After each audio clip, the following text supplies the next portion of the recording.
Alhamdulillahi wa kafa. Wassalatu wassalamu ala habibina al-Mustafa wa alihi wa ashabihi ahli khairi wal wafa. Ashhadu an la ilaha illallah wahdahu la syarikalah. Wa ashhadu anna sayyidana wa maulana Muhammadan abduhu wa rasuluh la nabiyya ba'dah. Amma ba'd, ayuhan nas, usikum wa iyaya bitaqwallah. Ittaqullaha haqqa tuqatih, ittaqullaha fis sirri wa alaniyah, ittaqullaha la'allakum tuflihun. Qala Allah Ta'ala fi kitabihil karim, a'udzubillahi minasyaitonir rajim, bismillahirrahmanirrahim. Man kana yuridu harsal akhirah nazid lahu fi harsih, wa man kana yuridu harsad dunya nu'tihi minha wa ma lahu fil akhirati min nasib. Wa qala an-nabiy sallallahu alaihi wasallam, ad-dunya jifah wa talibuhal kilab. Pertama-tama, marilah sama-sama kita panjatkan puji dan syukur kehadirat Allah Subhanahu wa taala, di mana oleh Allah telah menganugerahkan selalu kenikmatan iman dan Islam dan ketakwaan kepada kita bersama. Selanjutnya salatan wa salaman kepada penghulu alam, yaitu Nabi besar Muhammad sallallahu alaihi wasallam, yang merupakan baginda Rasul sebaik-baik manusia yang membawahi perubahan umat, yaitu the best of Prophet Muhammad dan the best of messenger, manusia pilihan Habibullah wa khairil alamin, akhlak yang paling mulia panutannya, yaitu tempat kita bersama untuk mengambil sebuah figur yang mulia, yaitu pada diri baginda sallallahu alaihi wasallam. Maka layak dan wajar dan sangat pantas mari kita menghidupkan suasana Jumat, momentum Jumat ini dengan memperbanyak baca salawat. Di samping kita mendengar tausiah singkat, daripada tertidur kita isikan lisan-lisan kita, senandung lisan dengan mengundangkan, menyenandungkan salawat kepada Nabi besar Muhammad sallallahu alaihi wasallam. Karena Nabi kita yang mulia sangat menganjurkan salawat, sebagaimana katanya, aksiru alayya bisalawah fi yaumil jumu'ah, perbanyakkan baca salawat atasku pada hari Jumat. Sambilan kita dengar tausiah, sambilan yang etikaf dalam masjid yang sederhana ini, mari kita berbanyak baca salawat kepada Nabi kita yang mulia. Ibadallah yang dirahmati Allah. Maka begitu pula salatan wa salaman kepada para al dan sahabat, mereka sebaik-baik manusia, yaitu wasabiqunal awwalun, manusia yang sangat diagungkan, yang sangat dimuliakan oleh Allah Subhanahu wa taala dalam kitab sucinya. Begitu pula kepada para alim ulama, dan kehormatan ketakdiman saya kepada segenap, wabil khusus kepada at-tulabah, at-tilmizat, at-tilmid wa tilmidah, kepada seluruh santri dan siswa yang dirahmati Allah Subhanahu wa taala. Mari sebelum kita masuk dalam rukun dua al-khutbah, untuk tausiah singkat, mari kita renung sejenak pada surah Asy-Syura. Allah berfirman, yaitu bismillahirrahmanirrahim, man kana yuridu harsal akhirah nazid lahu fi harsih, wa man kana yuridu harsad dunya nu'tihi minha wa ma lahu fil akhirati min nasib. Allah Subhanahu wa taala menegaskan dengan firman-Nya, yaitu artinya barang siapa yang ada dalam kehidupan dunia, tujuan hidupnya, orientasi hidupnya akhirat, nazid lahu fi harsih, maka kami tambahkan, kami jadikan keredaan kami bertambah-tambah kemuliaan dan kebaikan dalam hidupnya dan akhiratnya. Akan tetapi, wa man kana yuridu harsad dunya nu'tihi minha wa ma lahu fil akhirati min nasib. Sebaliknya kata Allah, barang siapa yang adalah orientasi hidupnya dunia semata yang dipikir, dunia yang dicari, maka apa kata Allah? Maka nu'tihi minha, maka kami berikan baginya, tapi cuma secuil, sebahagian saja daripada dunia ini. Sehebat-hebat manusia dalam mengejar dunia, cuma sebahagian saja yang dia dapati. Adapun selebihnya bukan tempat di dunia, karena dunia ini hanyalah penjara bagi orang beriman dan surga bagi orang kafir, bagi para musuh-musuh Allah.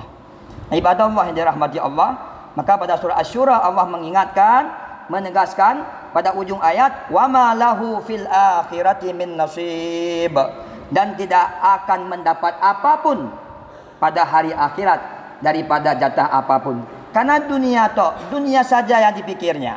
orientasinya cuma dunia.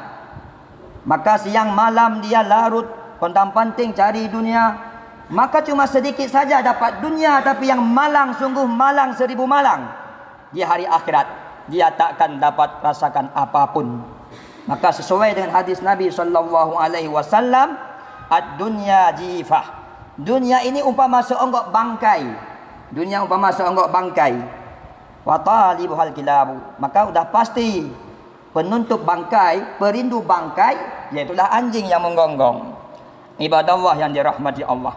Maka mari dalam kesempatan tausiah singkat ini kita tingkatkan nilai ketakwaan kepada Allah Subhanahu wa taala, karena kita manusia beriman. Dunia hanya seperti kata Nabi, ad-dunya madra'atun lil akhirat. Dunia hanyalah tempat untuk bercocok tanam untuk hari akhirat. Apapun fasilitas yang Allah berikan, jiwa dan raga kita yang Allah berikan, fasilitas yang Allah fasilitasi, mari kita pergunakan, terutama akal kita dalam menempuh pendidikan ilmu agama, dalam mencari redha Allah Subhanahu wa taala. Tujuan tertinggi iaitu lillahi taala. Apapun yang kita pelajari, tujuan tertinggi hanyalah lillahi taala. Karena kalau hanya tujuan untuk perut, ya itulah kita buang dah habis. Kalau manusia tujuannya cuma perut, tahu yang dipikirnya, maka seperti kata Nabi sallallahu alaihi wasallam, dunia tak ubah hanya seperti seonggok bangkai. Yang perindu tak ubahnya seperti umpama anjing-anjing yang hanya mendambakan bangkai. Ibadah Allah yang dirahmati Allah.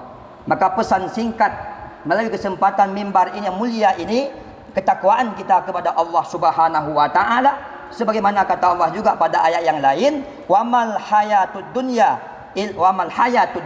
illa mataul ghurur.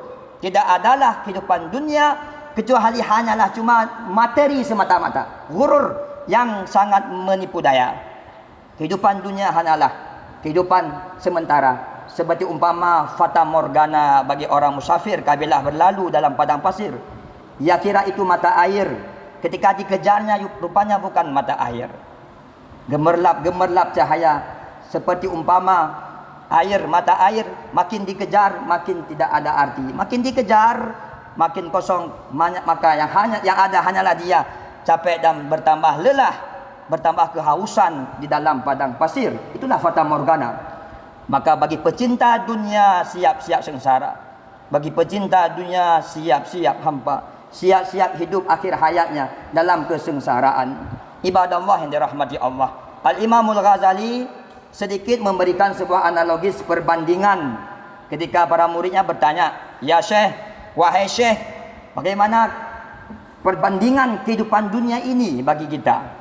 Maka Imam Al-Ghazali dalam kitab Tanwirul Qulub memberikan contoh perumpamaan kehidupan dunia ini seperti umpama seorang laki-laki yang berlari daripada tiupan serigala, sehingga ketika dia berlari hampir dia jatuh terjerumus ke dalam sumur, pun mending dia masih sempat bergelantungan di akar pohon kayu. Kemudian di tengah-tengah daripada sumur tersebut adalah air madu.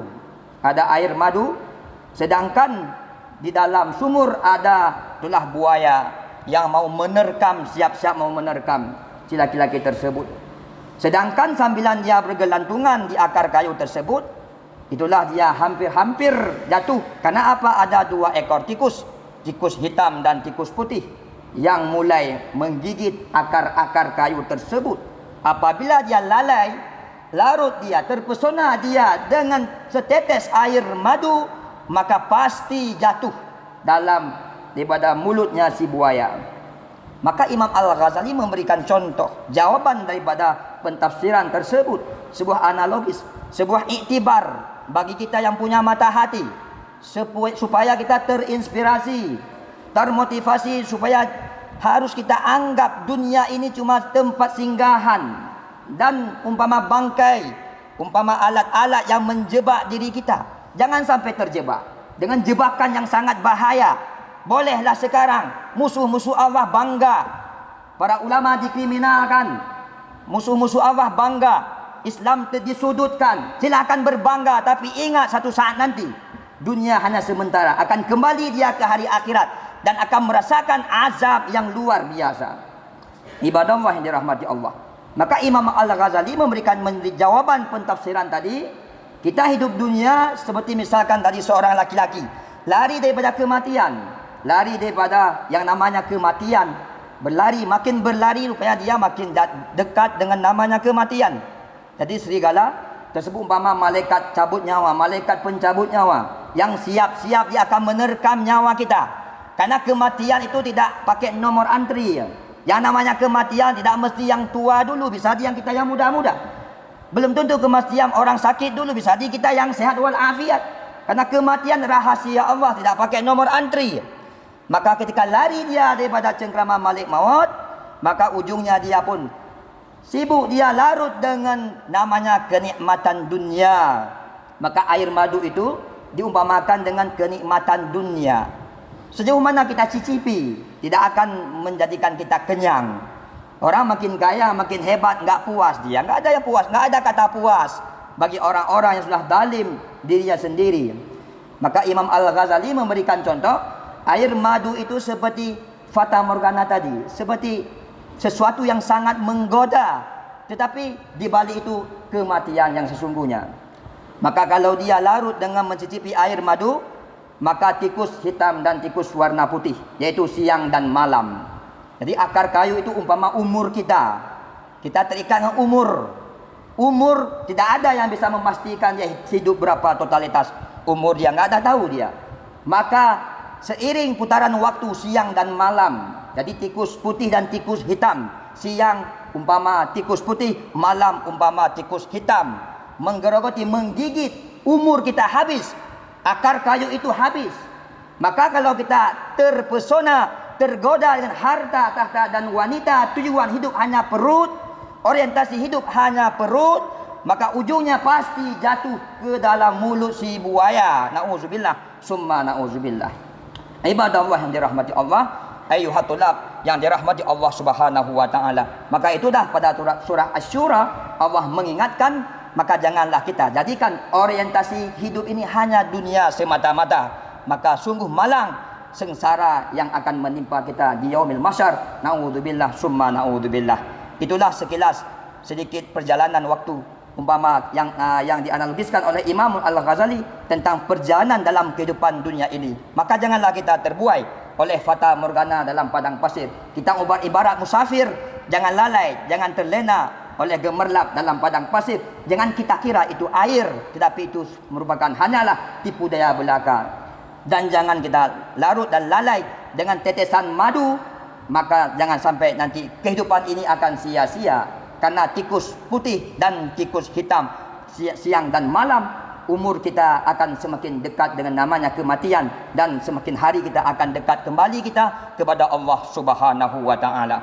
Maka moga-moga dengan berkat tausiah ini, moga-moga Allah berikan, Allah hidupkan hati kita. Moga-moga tidak buta dan tidak tuli dan tidak bisu. Hati kita selalu dekat dengan Allah Subhanahu wa ta'ala. Diberikan kekuatan, kemapanan, sanggup kita mengartikan kehidupan yang sementara ini, kehidupan yang sesaat ini, supaya kita tidak tertipu dengan umpama tadi sedikit air madu, tidak terbuai kita, tidak tertipu kita dengan fata morgana dalam padang gurun Sahara. Amin amin ya rabbal alamin.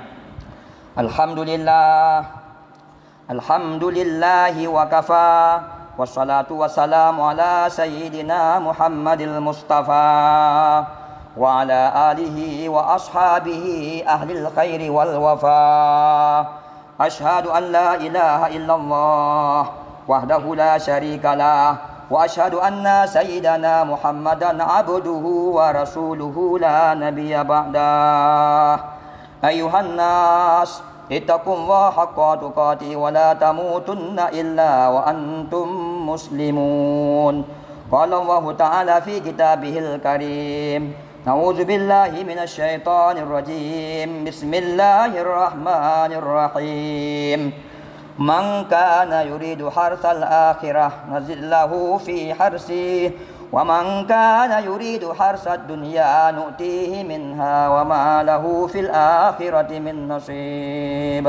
Barakallahu wa lakum wa nafa'ani ma fihi min ayati wa dzikril hakim. Fataqabbala minna wa minkum tilawatahu innahu was-sami'ul alim.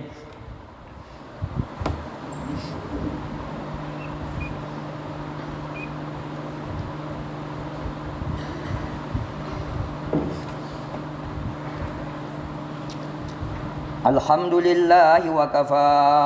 Salatu wassalamu ala sayyidina Muhammadil Mustafa wa ala alihi wa ashabi ahlil khairi wal wafa. Asyhadu an la ilaha illallah wahdahu la syarika lah wa asyhadu anna sayyidana wa maulana Muhammadan abduhu wa rasuluh. Ayyuhan nas, usikum wa iyaya bitaqwallah. Ittaqullaha haqqa tuqatih wa la tamutunna illa wa antum muslimun. Qala Allah Ta'ala fi kitabil karim. Na'udzu billahi minasy syaithanir rajim. Bismillahirrahmanirrahim. Innallaha wa malaikatahu yusalluna 'alan nabi. Ya ayyuhalladzina amanu sallu alaihi wa sallimu taslima. Allahumma ighfirlil muslimina wal muslimat wal mu'minina wal mu'minat al ahya'i minhum wal amwat. Rabbi ighfir warham wa anta khairur rahimin. Allahumma ansur man nasaraddin wa ahlikil kafarata wal musyrikin. Allahumma a'idil islam wal muslimin wa dammir a'da'ana wa a'da'ad-din wa ali kalimatika ila yaumiddin. Allahumma syati syamlahum wa farriq jam'ahum wa daldil aqdamahum wa qarib amwatahum birahmatika ya arhamar rahimin. Allahumma la tumakinil a'da'a fina wa la tusallituhum bizunubina. Allahumma la tumakinil a'da'a fina wa la tusallituhum alaina bizunubina ya rabbal alamin. Birahmatika ya arhamar rahimin. Ibadallah, innallaha ya'murukum bil adli wal ihsan wa ita'i dzil qurba wa yanha 'anil fahsya'i wal munkar wal baghi ya'idukum la'allakum tadhakkarun. Wa la dzikrullahi akbar wallahu